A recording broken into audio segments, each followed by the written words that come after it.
Bom dia, assim diz o Senhor para nós. João, capítulo 11, versículo 4.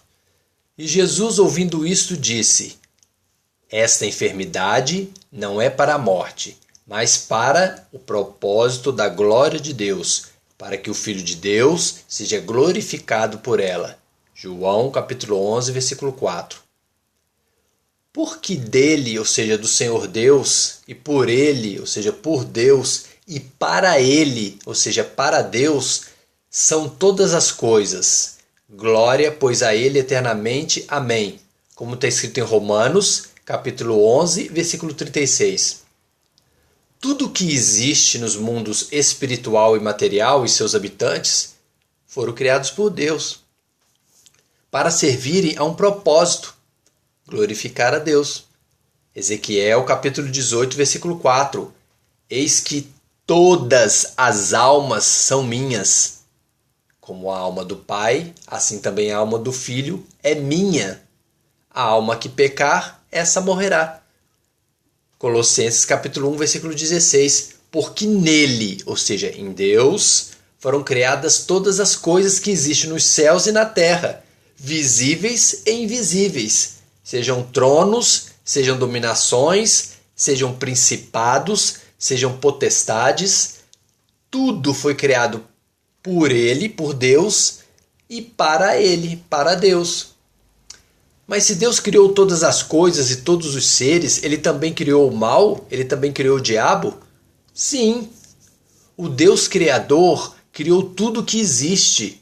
Como ele está acima do bem e do mal, ele apenas criou uma coisa para se opor à outra. A luz para se opor às trevas.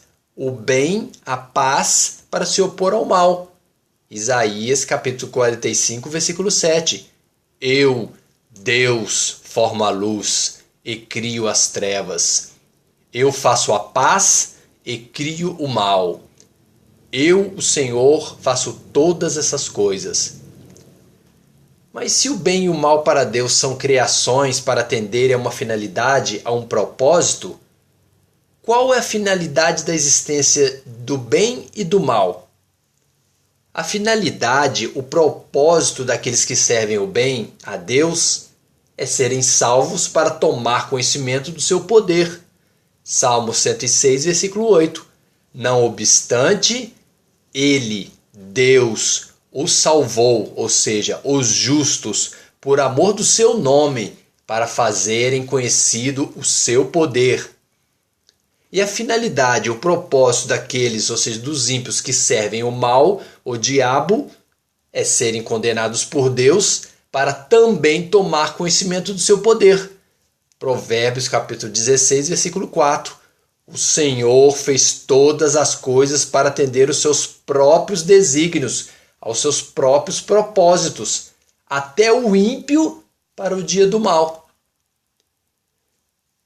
Eu sei que tudo quanto Deus faz durará eternamente, e nada se lhe deve acrescentar e nada se lhe deve tirar. E isto faz Deus para que haja temor diante dele? Como está escrito em Eclesiastes capítulo 3, versículo 14? Sim.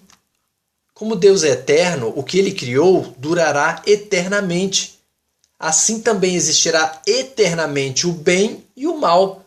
E para que haja temor, que é o sentimento de profundo respeito e obediência a ele, ele acrescentou a salvação e a vida eterna para os justos, os que praticam o bem, o temerem. E a condenação e a morte eterna para os ímpios, os que praticam o mal, para também o temerem. Por que Jesus, ouvindo isto, disse: Essa enfermidade não é para a morte, mas para o propósito da glória de Deus, para que o Filho de Deus seja glorificado por ela, como está escrito em João capítulo 11, versículo 4. Porque todo o poder de Deus que reside na pessoa do Senhor Jesus seria glorificado quando ele, que é a ressurreição, anula a morte, ressuscitando a Lázaro. João capítulo 11, versículo 25. Disse-lhe Jesus: Eu sou a ressurreição e a vida. Quem crê em mim, ainda que esteja morto, viverá. Porque nós não cometemos a loucura de julgar os atos de Deus, tornando-nos pecadores. Se nunca fomos merecedores do seu amor, por que não receberíamos o que consideramos como mal? Jó capítulo 2, versículo 10. Porém ele lhe disse: como fala qualquer doida, falas tu. Receberemos o bem de Deus e não receberíamos o mal? E em tudo isso não pecou Jó com seus lábios, hein? Porque nós que atendemos ao chamado de Deus, que o obedecemos à sua palavra, ou seja, que amamos a Deus, sabemos que qualquer situação, boa ou má, que acontece nas nossas vidas, tem o propósito de glorificar o seu nome. Romanos capítulo 8, versículo 28. E sabemos que todas as coisas, ou seja, boas ou más, contribuem juntamente para o bem daqueles que amam a Deus, daqueles que são chamados segundo o seu propósito. Por que os seus discípulos lhe perguntaram dizendo: Rabi, mestre, Jesus, quem pecou, este ou seus pais, para que ele nascesse cego? Como está escrito em João capítulo 9, versículo 2. Assim como nós, os discípulos não compreendiam que todas as coisas, boas ou más, foram criadas por Deus e para Deus. Elas existem para o propósito de glorificar o seu poder. Neste caso, o cego foi curado pelo Senhor Jesus. João capítulo 9, versículo 3. Jesus respondeu: nem ele pecou e nem os seus pais. Mas ele nasceu assim para o propósito que se manifestem nele as obras de Deus.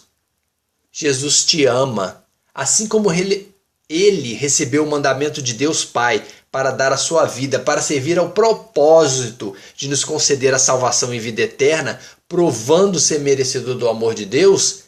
Assim nós também somos merecedores do amor de Deus quando damos a nossa vida a Deus para servir ao propósito de sermos testemunhas do seu poder e glória eternos.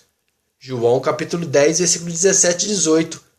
Por isto o Pai Deus me ama, Jesus Cristo, porque dou a minha vida para tornar a tomá-la. Ninguém me tira de mim, mas eu de mim mesmo a dou. Tenho poder para dar e poder para tornar a tomá-la. Este mandamento recebi de meu Pai. Amém? Dani e Miguel.